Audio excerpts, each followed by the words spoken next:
우리가 계속해서 호세아서의 말씀을 살펴보고 있습니다. 근데 호세아서의 말씀이 사실은 쉽지 어지에 있어서도 각 구절마다 이제 성경학자들이 여러 가지 다른 방식으로 해석을 하는 경우들도 있기 때문에 사실은 이 말씀들을 딱 정확하게 해석하거나 주의하는 것은 그렇게 쉬운 일은 아닙니다. 그런데 우리가 구체적으로 들어서 막 하나하나 따지면 사실은 어려운 말씀들이지만 한 걸음 뒤에 물러서서 전체적으로 호세아서에 깔려져 있는 하나님의 메시지를 보게 된다면 사실은 그것만큼 쉬운 성경이 없어요. 왜냐하면 모든 것이 비유로 우리 가운데 명확하게 드러났을 뿐만 아니라 그 비유의 말씀 속에서 우리 가운데 원하시는 하나님의 말씀이 그 어느 때보다 명확하게 드러나는 말씀이 호세아서의 말씀이기 때문입니다. 호세아서의 말씀은 그거예요. 너희가 하나님께로 돌아와라. 하나님을 붙잡아라. 너희의 어떠함과 너희의 부정함과 너희가 고멜같이 타락하고 어리석었던 너희들을 끝까지 사랑하시고 붙잡으시는 그분의 품으로 너희가 돌아와라 라고 호세아서는 우리 가운데 말씀하고 있다라는 것입니다. 자, 그러면서 오늘 이 3장을 보면 우리가 1장과 2장에서 이어졌던 그 내용들이요 더 이제 심각하고 참혹한 상태로 삐져나와져 있음을 보게 돼요. 한번 말씀을 한번 봅시다. 자, 3장 1절 말씀인데요. 자, 같이 한번 읽어봅시다. 시작.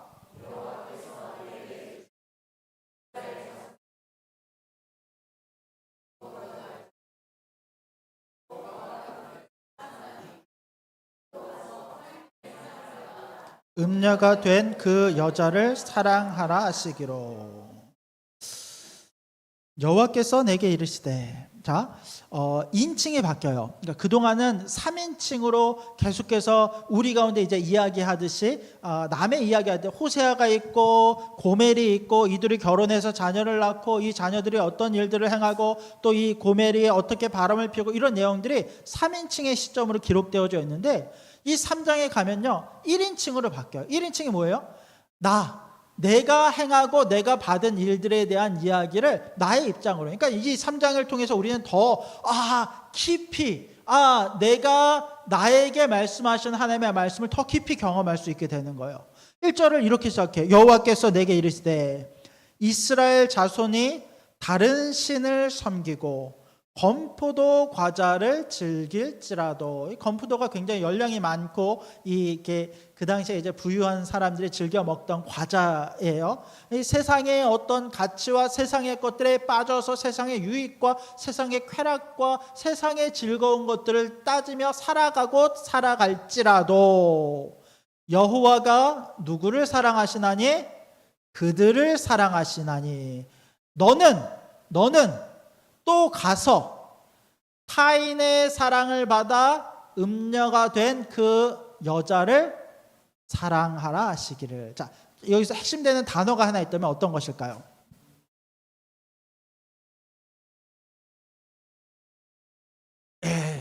사실 다 핵심적이에요. 어떤 말을 해도 다 맞습니다. 아마 딱 하나를 찾으라면 아마 사랑이겠죠. 사랑하라. 근데 그 앞에 보면은 요런 이제 부가 이 내용이 붙는데 또 가서 타인의 사랑을 받아 음녀가 된 그 여자를 사랑하라라는 거예요. 자, 호세아가 고멜과 결혼을 했어요. 아들들을 낳았어요. 3명의 아들이에요. 이스라엘, 로로하마, 로암미라고 하는 3명의 자녀들, 남자와 딸들을 낳았어요. 근데 이 아들이요, 이 자녀들이요, 다 호세아의 자녀인지 아닌지도 몰라요. 한 명은 호세아의 자녀인데 나머지 둘은 누구의 자녀인지도 모르는 상태예요. 그런데 그런 상태에서 이 고멜이요, 바람을 피웠어요. 여러분 한번 이렇게 바람이 나면 이렇게 그게 쉽게 이렇게 잡혀지지가 않는 것 같아요. 바람이 났어요. 그래서 자기를 좋아해 주는 사람을 쫓아가서 그 사람과 같이 지내면서 마치 이 호세아가 베풀어 준 그 은혜와 그 돈과 그 음식들을 가지고 마치 그 사람이 나를 세워 준 것처럼 가면서 그 사람이 좋아서 죽고 못 사는 것들이 이제 지난번에 우리가 살펴봤던 호세아서 2장의 말씀이에요. 그러니까 이미 바람을 피우고 나갔어요. 근데 그러다가 이 여자가 더 이상 찾는 사람이 없고 하니까 먹을 것을 찾고 더 이상 내가 이제 살고 어떻게든 보호함을 받아야 되니까 어쩔 수 없이 다시 호세아를 찾아오거든요. 그러니까 호세아가 이 여자를 받아주고 다시 그 긍휼 가운데 이렇게 붙잡는 장면이 우리 2장에 나온 내용들이었어요. 근데 재밌는 것은 뭐냐면 3장에 보았더니 또 다시 이 말은 앞서져 나왔던 내용이 반복되는 게 아니라 이 여인이요 또 다시 바람을 피웠어요. 제가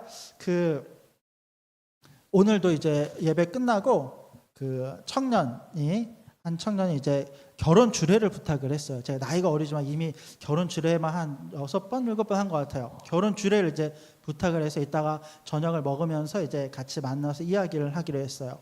근데 주례를 할 때마다 정말 이 청년이 제가 처음 사역했을 때 처음 중고등부 사역을 모교에서 시작을 했는데 그때 첫 제자였던 친구가 이렇게 잘 성장을 해서 배우자를 만나고 결혼하니까 저는 너무 큰 감동이거든요. 그리고 이제 저는 이제 사역지로 옮기고 한참 동안 이제 공백기가 있었다가 중간에 이제 한 번씩 1년에 한 번 정도 연락하는 관계였는데 목사님께 결혼 주례를 받고 싶어 연락이 와서 그래서 오늘 만나서 이야기를 해요. 근데 이렇게 결혼하는 청년들을 만날 때마다 마음속으로 진실되게 이 가정이 행복한 가정이 됐으면 좋겠어요.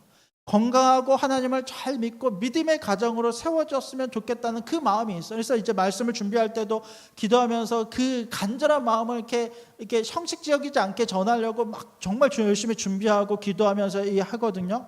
근데 실제로 이와 같이 사랑을 다짐하고 결혼을 해도 실제로 결혼 생활을 하다 보면 예상치 못한 많은 이 턱들이 하나씩 생기는데 그 중에 하나가 뭐냐면 배우자의 외도.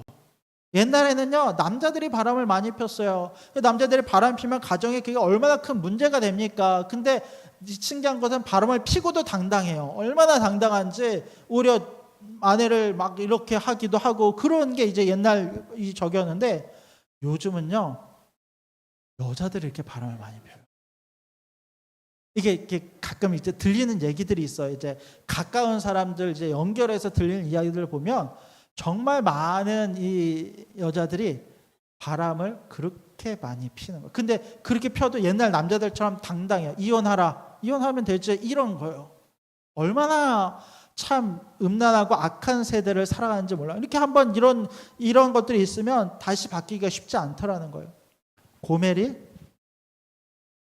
또다시 집을 나갔어요. 그리고 음녀가 되어서 몸을 파는 일을 다시 하기 시작해요. 옛날 처음에도 음녀로서 하나님께서 이 취하라라고 해서 이 호세아는요 사명감을 갖고 그 여자를 데려와서 결혼하고 가정을 꾸렸거든요. 근데 그 여자가 은혜도 모르고 또다시 바람을 피고 또다시 몸을 파는 일을 하기 위해서 집을 나가니까 얼마나 답답하고 속상하겠어요. 근데 이 장면을 누구로 지금 비유를 하고 있냐면 이스라엘 자손이 다른 신을 섬기고 건포도 과자를 즐길지라도 이 표현이 똑같이 등장하는. 근데 또 가서 타인의 사랑을 받아 음녀가 된 그 여자를 너는 어떻게 하라? 사랑하라. 1장 2절에서는 네가 그 여자를 가서 취하라라고 나와요. 근데 오늘 3장에서는 뭐라 이야기하냐면 그 여자를 사랑하라. 이거는 순종, 그러니까 이제 그 여자를 취하는 어떤 내가 순종의 차원이 그냥 그 말을 지키는 데서 끝나는 것이 아니라 내가 진심을 다하고 마음을 다해서 그 여자를 전심으로 사랑하라라고 말씀하시는 거예요. 이 형식이 아니라 진짜 네 힘을 다해서 그 여자를 위해 생명을 다할 수 있을 정도로 사랑하라라고 명령하고 계신 거예요. 여러분, 하나님께서 우리 가운데 원하시는 순종의 모습이 있어요. 네, 이런 순종의 모습을 우리는 잘 지켜야지 알아요. 근데 때로는요, 마음이 안 닿을 때가 있어요. 그러니까 하나님의 말씀이고 순종인 거 알겠는데 내가 저 사람은 절대 용서하고 싶지도 않고 내가 이 사람을 도와주고 싶지도 않아요. 근데 그런 마음이 들면 우리는 뭐라고 이야기하냐면, 하나님, 그래도 하나님의 일을 하는데, 내가 이 일을 하는데 마음이 자원하는 마음이 있어야 되지 않겠습니까? 자원하는 마음이 들지 않으니까 지금은 안 하겠습니다. 나중에 자원하는 마음이 생기면 그때 하겠습니다라고 우리는 이야기를 해요. 근데 여러분, 이건 진짜 순종이 아니에요. 진짜 순종은 뭐냐면, 내가 내가 그 사람을 사랑하는 마음이 없을지라도 그 말씀대로 따라서 사랑하되 끝까지 사랑하는 것이 순종이에요. 내가 그런 마음이 들지 않는다고 해서 끊는 게 아니라 그 마음이 들 때까지 내 힘을 다하고 마음을 다하는 것이 진짜 사랑이라는 거예요. 여러분, 감정이라고 하는 것은요, 생각보다 나의 의지를 따라갈 때가 많아요. 감정의 의지보다 앞서는 것 같지만요, 내가 사랑해야 되는 마음을 가지고 계속해서 노력하고 계속해서 내 입으로 내뱉으면서 내가 그것을 조그만 하나하나씩 습관을 들여서 행동하기 시작할 때 그것이 나의 삶이 되고 나의 모습이 되고 나의 모든 드러나는 하나님의 의가 될 줄로 믿으시기 바랍니다. 이 사랑이 우리 가운데 있어야 된다. 호세아는 그 말씀을 따라서 이 여자를 다시 사랑하기 시작합니다. 2절을 보면 이렇게 이야기해요. 같이 읽어봅시다. 시작.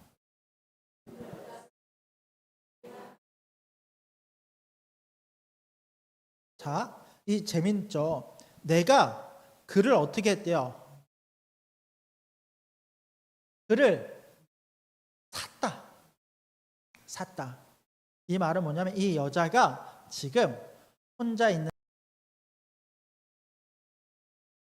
쉽게 말하면 포주라고 하죠. 포주에게 사로잡혀 있는 상태에서 이 호세아가 가서 돈을 주고 이 여자를 찾아온 거예요.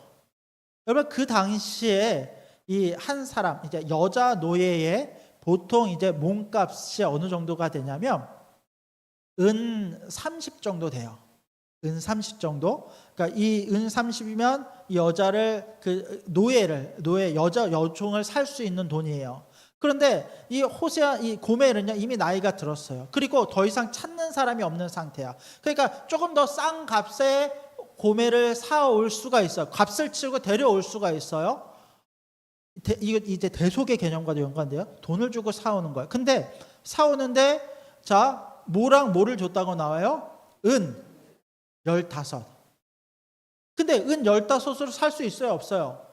없어요. 근데 왜 호세아서에는 은 20 혹은 은 30을 주고 사왔다라고 이야기를 하지 않고 은 15개와 굳이 한 호멜 반을 이야기할까요? 이거 뭐냐면, 호세아가 돈이 없는 거야.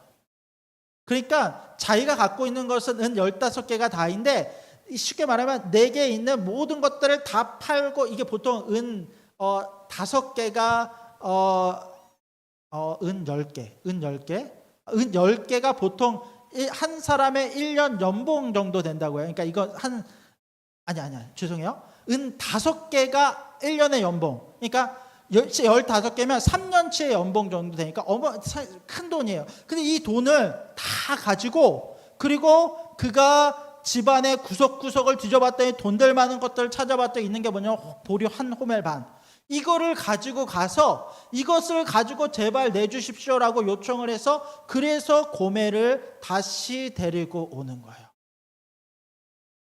그가 이렇게 고멜을 어렵게 데려오고 난 다음에 그에게 한 가지 당부를 합니다. 우리 3절 말씀 같이 한번 읽읍시다. 3절 시작.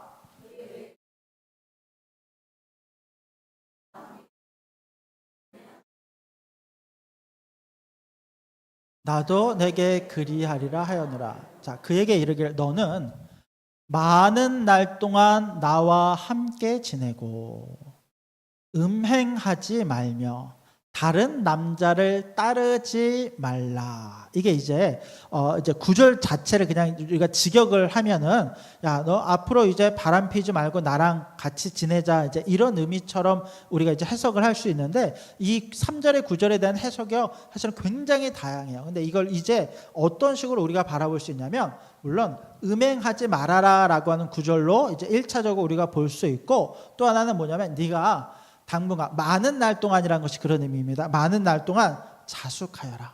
그러니까 다른 사람과의 관계는 물론이고 나와의 관계도 내가 스스로 절제할 터이니 너는 이 회개하고 돌아온 기간, 하나님 앞에 완전히 회개함으로 네가 완전히 돌이켜지는 그 시간까지 자숙하는 시간을 가지고 정숙하게 스스로를 돌아보며 하나님 앞에 나아가는 시간을 가져라라고 이야기를 하는 거예요. 여러분, 우리가 그래요. 보통 회개를 하면 내가 회개했어, 끝! 이게 아니에요. 내가 죄를 짓고 나서 회개를 하고 하나님께 돌아오면 하나님께서 나로 하여금 이 자숙하는 기간을 두세요. 그러니까 내가 그 회개가 진실하게 내 고백으로 내 삶에 드러나는 기간을 두신다는 거예요. 예전에 제가 이제 청년 사역을 하다 보면 그 청년들 안에 가장 많이 일어나는 사건 중에 하나가 이게 주체할 수 없는 젊음의 열정, 교제, 그러니까 굉장히 많이 일어나요. 근데 문제는 뭐냐면 잘 교제를 하고 끝나면 다행인데 항상 그대로 결혼까지 꼴이 나는 경우는 사실은요 거의 없어. 한 5명이 사귀면 1명이 끝까지 갈까? 그러니까 나머지 4명은 어떻게 돼요? 다 헤어져요. 헤어지면요 공동체 안에 이게 굉장히 큰 문제가 돼요. 우리가 볼 때 만나다 헤어질 수도 있지. 근데 그게 인생의 전부거든요. 그때에는요. 그럼 헤어지고 나면 교회를 떠나거나 신앙을 버리거나 막 다양한 문제들이 생길 수밖에 없어요. 그러면서 특히 이제 이렇게 한번 헤어지고 나면 제가 항상 권면하는 말이 뭐냐면 네가 앞으로 1년, 그러니까 이제 정확히 얘기하면 교제한 기간만큼 하나님 앞에 네가 자숙하는 기간을 두었으면 좋겠다.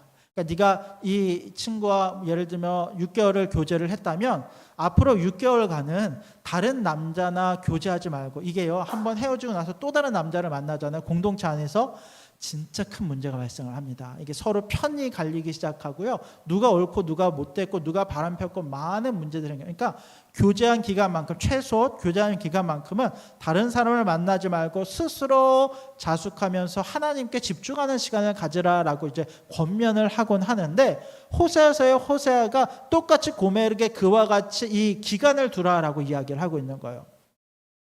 자, 그러면서 4절을 보면 이와 같은 이 고멜에 이야기했던 호세와 같이 하나님께서 이스라엘 백성들 가운데 똑같이 이렇게 이야기를 하시는 거예요. 우리 4절 말씀 같이 한번 읽어봅시다. 시작.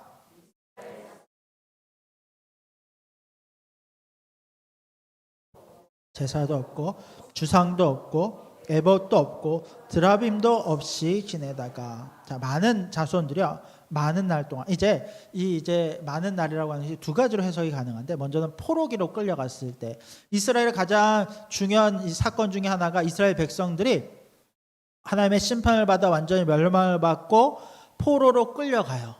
포로로 끌려갔다가 하나님의 때가 되었을 때 비로소 돌아오고 하나님께서 그 모든 것을 회복시킵니다. 그러니까 이제 포로기가 이를테면 자숙하는 기간이 될 수 있는 거예요. 그때에는요 이 사람들이 자신의 죄를 알아요.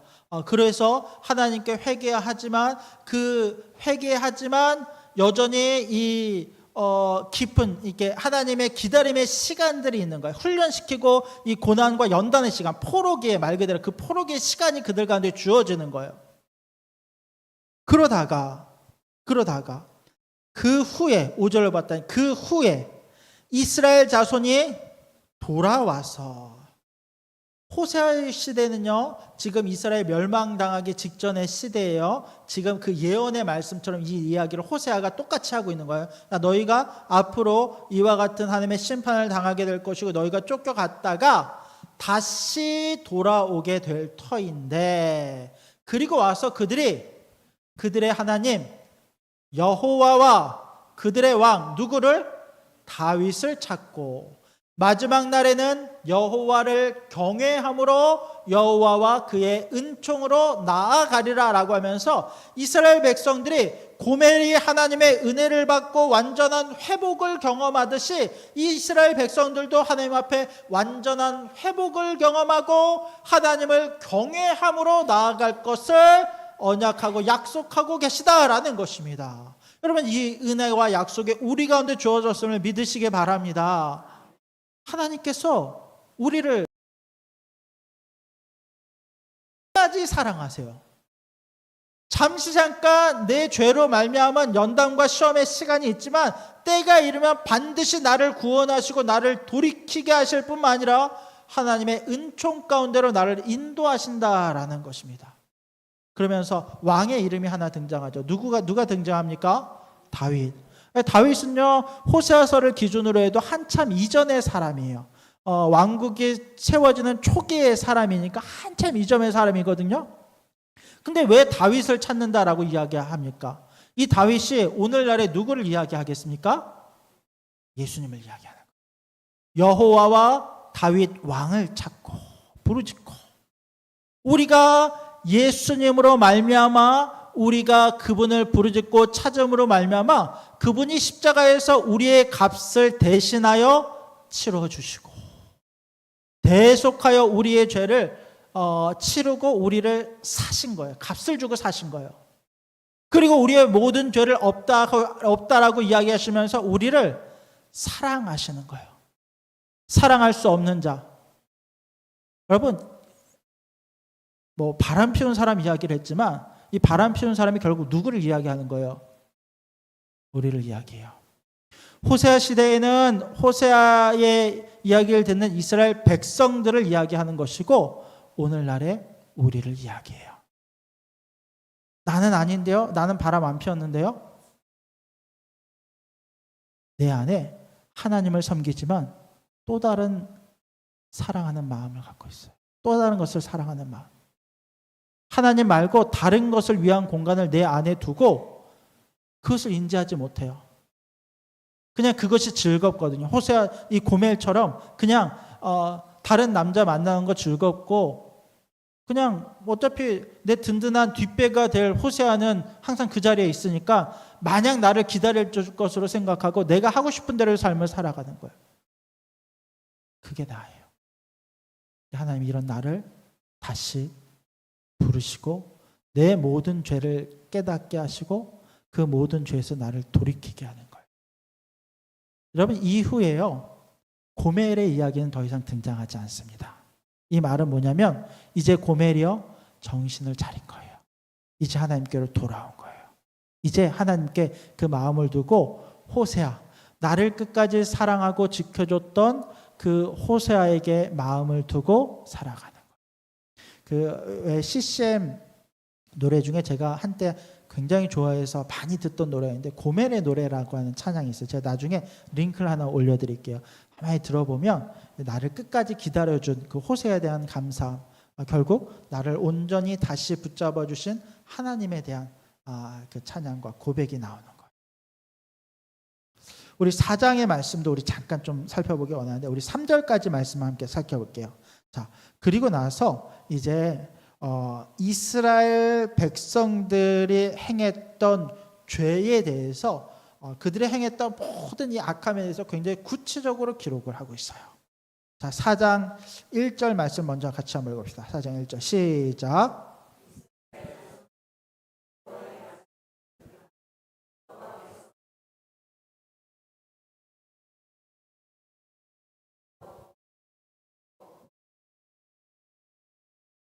자, 이스라엘 자손이 나와요. 자, 여호와의 말씀을 들으라. 여호와께서 누구와 논쟁하시나니?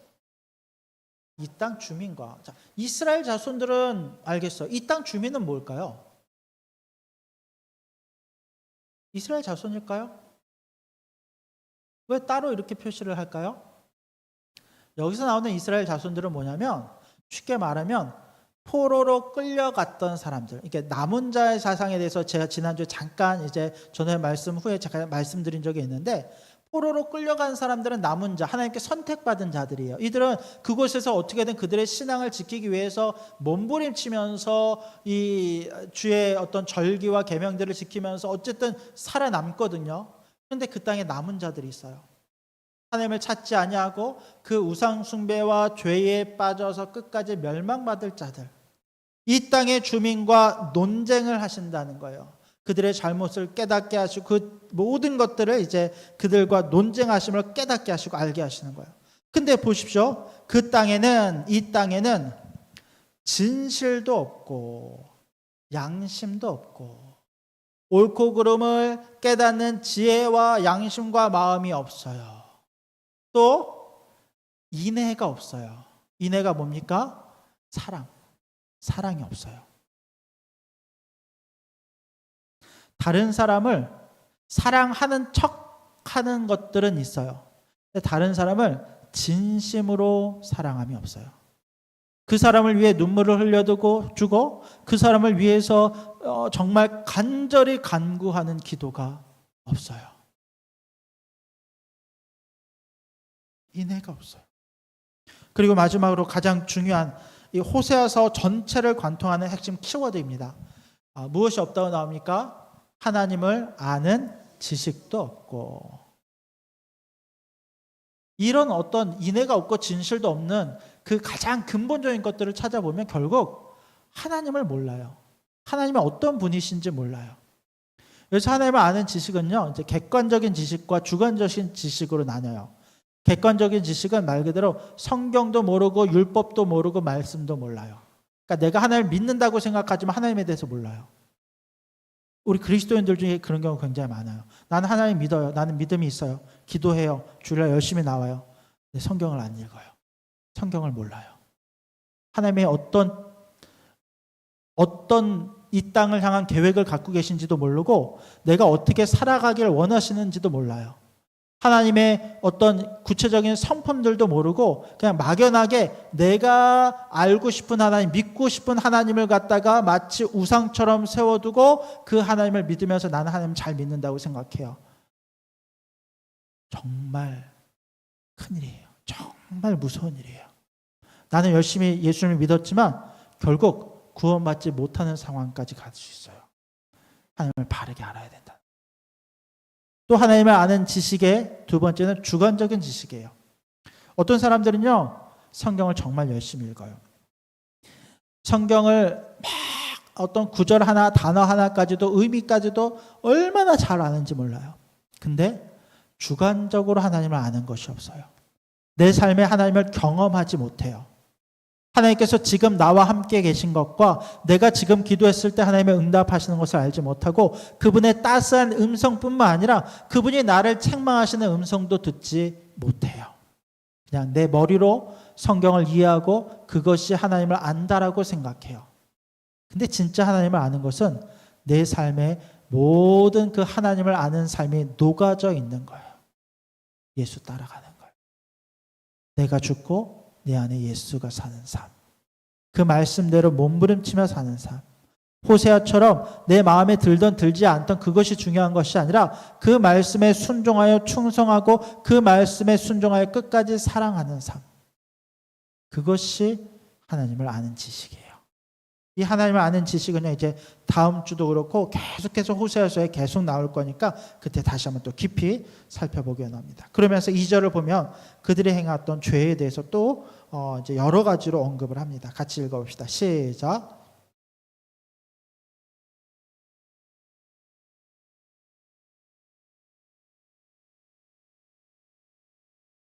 네. 저주, 속이는 것, 살인, 육신의 살인뿐만 아니라 마음의 살인, 도둑질, 간음, 포악하여 피가 피를 뒤잇는 이 어떤 복수가 이어지는 어떤 이 시대와 상황들. 3절 말씀 같이 한번 읽읍시다. 3절 시작. 그러므로 이 땅이 슬퍼하며 거기 사는 자와 들짐승과 공중에 나는 새가 다 쇠잔할 것이요 바다의 고기도 없어지리라. 그러므로 이 땅이 슬퍼하며. 여기서 슬퍼한다는 것은 하나님께서 여러분 이제 창세기 때부터 이거는 이제 계속되어진 것입니다만, 여러분 인간이 죄를 짓잖아요. 그럼 인간만 그 죄의 이 책임을 지는 것이 아니라 그 인간으로 말미암아서 이 땅도 같이 저주를 받는 장면들이 많이 나왔어요. 가인으로 말미암아 그 땅이 저주를 받았고, 또 그 어떤 후손들이 죄를 지을 때 그 땅과 이 모든 것들이 같이 심판을 받는 것들이 나옵니다. 마찬가지로 이스라엘의 죄로 말미암아 이 땅이 슬퍼하며 가뭄과 기근과 여러 가지 어려움을 겪게 될 것이고, 거기 사는 자와 들짐승과 공중에 나는 새까지 다 쇠잖아요. 모든 힘이 없어 모두 이 심판 가운데 있게 될 것이며 바다의 고기도 없어지리라. 여러분, 이와 같은 이 심판의 말씀, 무서움의 말씀이 우리 안에 새겨질 수 있기를 원합니다. 그것을 통해서 내가 무서워하고 어떤 괴로워, 이게 아니라 그 무서움으로 말미암아, 두려움으로 말미암아 우리가 하나님을 경외함으로 다시 하나님을 찾고 하나님의 이름을 붙잡고 살아가는 우리가 되기를 원합니다. 이 땅에 보여지는 것이 아니라 영원한 것, 그 하나님 나라를 붙잡고 그 믿음 가운데 신앙의 여정을 모두가 함께 손붙잡고 걸어 나갈 수 있는 저와 여러분들이 될 수 있기를 주님의 이름으로 부탁드립니다. 아멘. 기도하겠습니다.